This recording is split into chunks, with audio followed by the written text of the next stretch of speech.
Hello everyone, welcome to another episode of the Nurse's Heartbeat. My name is Philip. In this episode, we are going to look at pharmacology in the NCLEX exams. Many people are overwhelmed when it comes to pharmacology because there are so many medications out there, and how are they going to get to know all these medications before they can pass the NCLEX exams? And if you are one of these people wondering how you go around pharmacology, then this video is for you. Stay tuned, and by the end of this video, you will have all the information and the strategies you need to face pharmacology in the NCLEX exams. People that wants to know what questions would they ask under pharmacology. Now, the pharmacology wouldn't ask you about deep pharmacokinetics questions. They will not ask you to explain the pathophysiology of this or that. However, they want to know what the drug does, why it's prescribed, side effects of the drug, and then the nursing considerations and patient education. So if you are going to have any question about medication, then these are the things they want to know, that you have equipped yourself with the medication you are going to administer.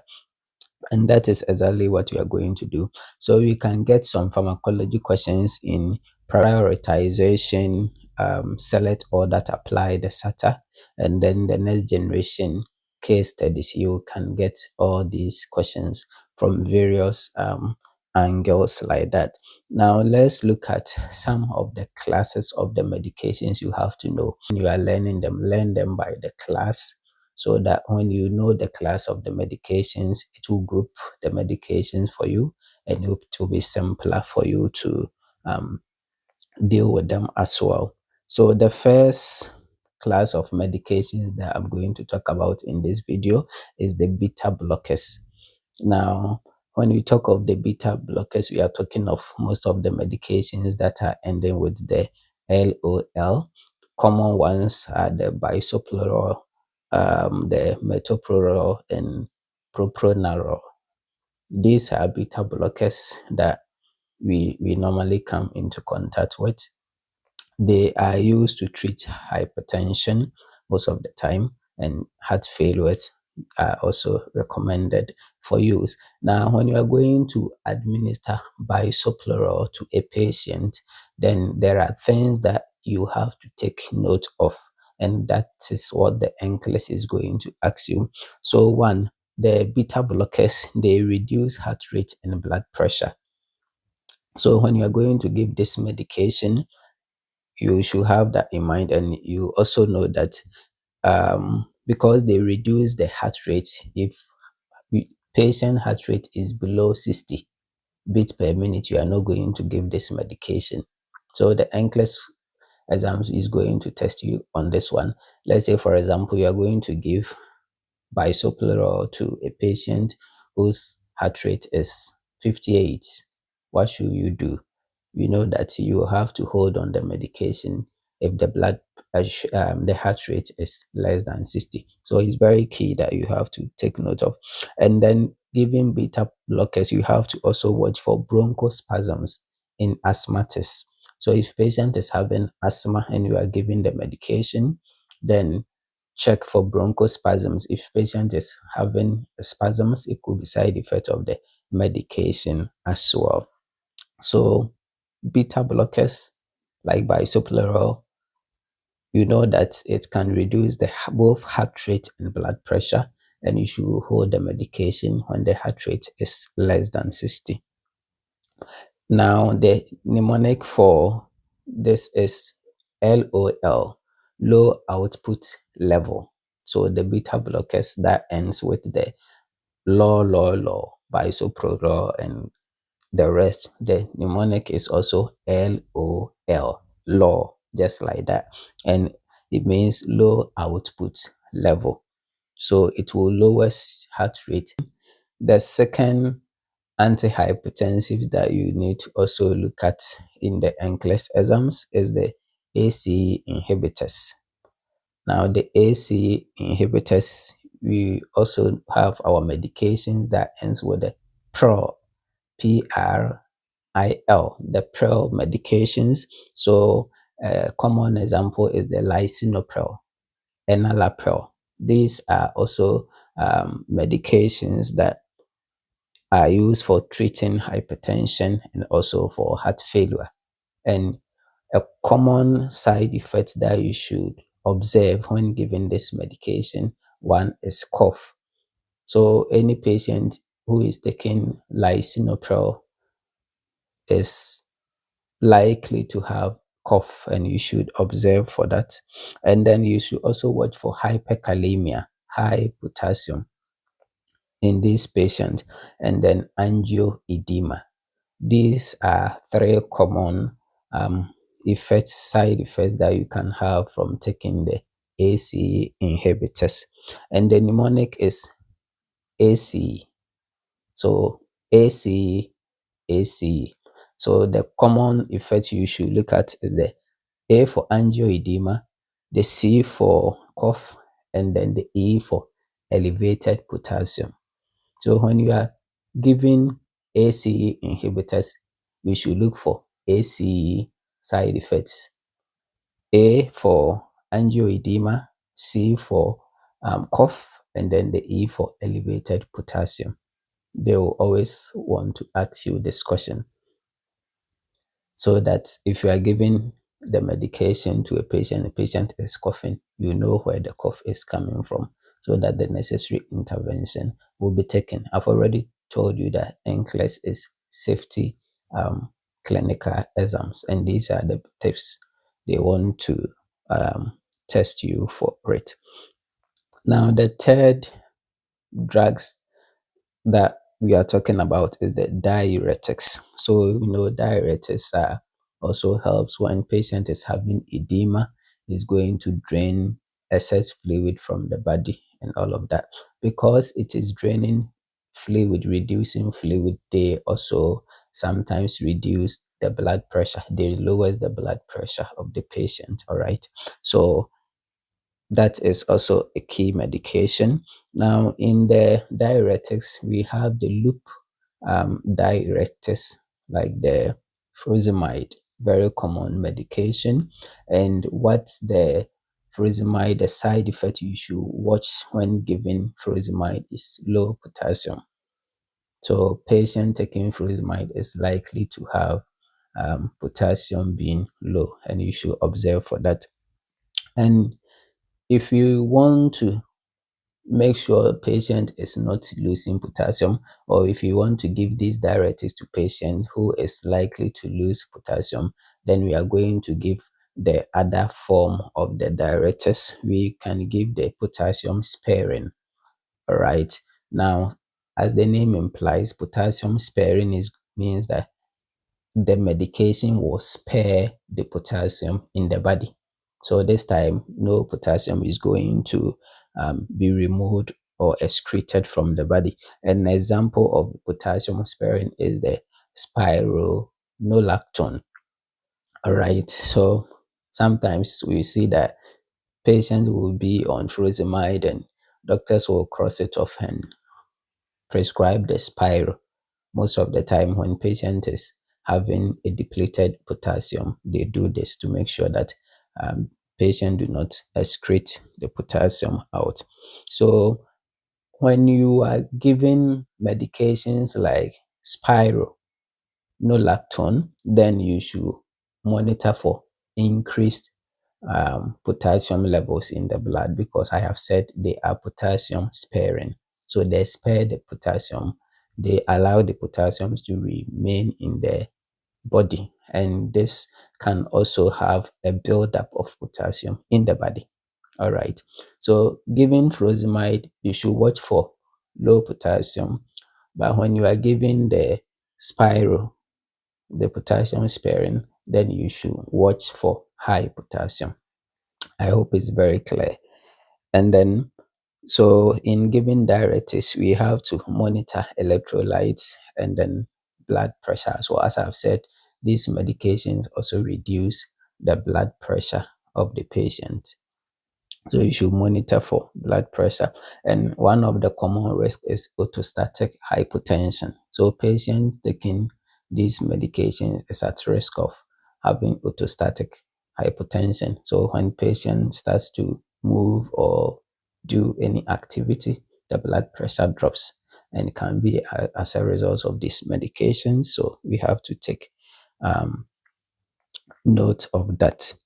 Then the next set of medications that are also very crucial when it comes to the NCLEX exams is the anticoagulants. Now, the anticoagulants, we are going to talk about two things here, the heparin and the warfarin.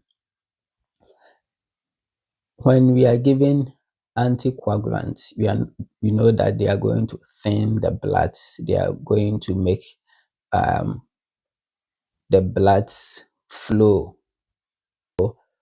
What we should watch out, bleeding precautions. So any patient taking anticoagulant is likely to have bleeding issues, and therefore we should watch for bleeding precautions. That if patient is having excessive bleeding, what do we do? Then we need to have antidote for these medications to stop the bleeding. So when we give heparin, the antidote for heparin is protamine. And then when we give warfarin, the antidote for warfarin is vitamin K. So we want to give vitamin K when patient is excessively bleeding from taking warfarin, and we will give protamine when bleeding is as a result of heparin medication. Take note of these antidotes. They are also very important questions that NCLEX asks because they want you to know about it. So in the exams, then a question will come like, okay, patient is on, let's say, taking warfarin, and patient is experiencing nosebleed or any other bleeding tendencies. As a nurse going to administer the next dose of the medication, what do you do, or what should you do? So you are going to hold on the medication because patient is already having bleeding. You get what I mean, and that is how it works. And get the doctor to come and review the patient and review the medication. Very important to make sure your patients are safe.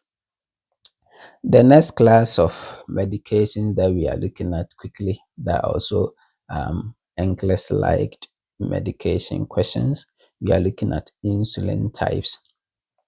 Now, we all know our insulins we give. We have some rapid acting insulin. Now, rapid acting insulin like the Lispro, the peak time is 15 minutes from onset. So when we give rapid acting within 15 minutes, it's going to start working actively. That is why when you are giving the medication, the rapid acting, it's either patient has eaten or food is ready for the patient to eat, because just within 15 minutes is going to kick in. And then we also have the short acting or the regular acting medications. The peak time is 30 to 60 minutes. So when we give any regular acting, that time as well, 30 to 60 minutes is going to peak. So patient has to have something eaten so that the blood sugar do not drop. And then we have the intermediate acting, the Novomis and the rest. So they call them the NPH, and peak time for them is 1 to 2 hours. So we monitor that as well. Now, the mnemonic for this, I have talked about rapid 15, regular 30, intermediate, regular 30 to 60, and then the intermediate is 1 hour to 2 hours. And we have the long acting insulin like the Glargine, and they do not peak. It's no peak. All right. So that one you can give at almost every time. So the mnemonic is 15 minutes feels like 30 to 60 people needing 1 to 2 long naps. So 15 for the rapid, 30 to 60 for the short, 1 to 2 is for the intermediate, and then the long naps. The naps is no peak time. Okay. Yeah. So long acting, no peak time. That is it. So 15 minutes feels like 30 to 60 people needing 1 to 2 long naps. Have this mnemonic so that it will help you to put them down and you'll be able to know the peak time for these medications. Let me leave you with a quick tips that you would need to apply when studying pharmacology. One is that you do not have to learn individual medications. You have to learn the medications by the classes, because individual medications, there are so many medications. How will you be able to know all of them? But when you learn the class, let's say, for example, when you learn beta blockers, then you have learned about 10 drugs together. So you identify the patterns and then you know what to know about them. So learn them by their classes and not individual drugs. There are things that you have to know: the drug name, the use, the side effects, and the nursing considerations. Every drug that you are going to learn, the name, the use, side effects, and nursing considerations. Nursing consideration means that what should the nurse do at this time or at that time.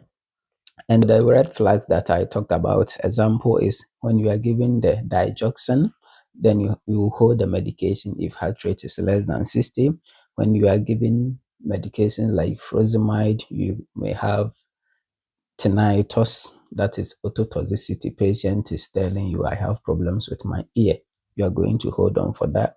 When you are giving medications like vancomycin, you are going to monitor for red man syndrome. Red man syndrome is hypersensitivity reactions that comes with rash, redness, itching kind of. It comes with giving the vancomycin infusions at a faster rate. Yeah, so that is things that you have to, there are red flag that you have to know. When you are giving medications like lithium, you have to observe for toxicity. So lithium over 1.5 is toxic. So lithium level should be below 1.5. If it is above 1.5, then you are going to have lithium toxicity, which will manifest in tremors, confusions, and seizures. Keep it consistent. Do 10 to 15 pharmacology questions a day to stay sharp. You know the medications, the more you are consistent with them, they help you. Even on the ward, the medication that you use regularly, you know them by heart. So wrapping up, this is what we have talked about: pharmacology, learn by class, not by individual medications. Look at the use, the side effects, and then the nursing considerations associated with each of the drugs. Thank you very much. This is Pharmacology Review. If you have any questions, you can send in the comments or send directly to me through the email, the nurses heartbeat at gmail.com, and I will respond to you. I want you also share this. I want you to like and then to also subscribe. Very important. It is motivating me to also do more videos. Thank you so much for watching. I hope to see you in the next episode.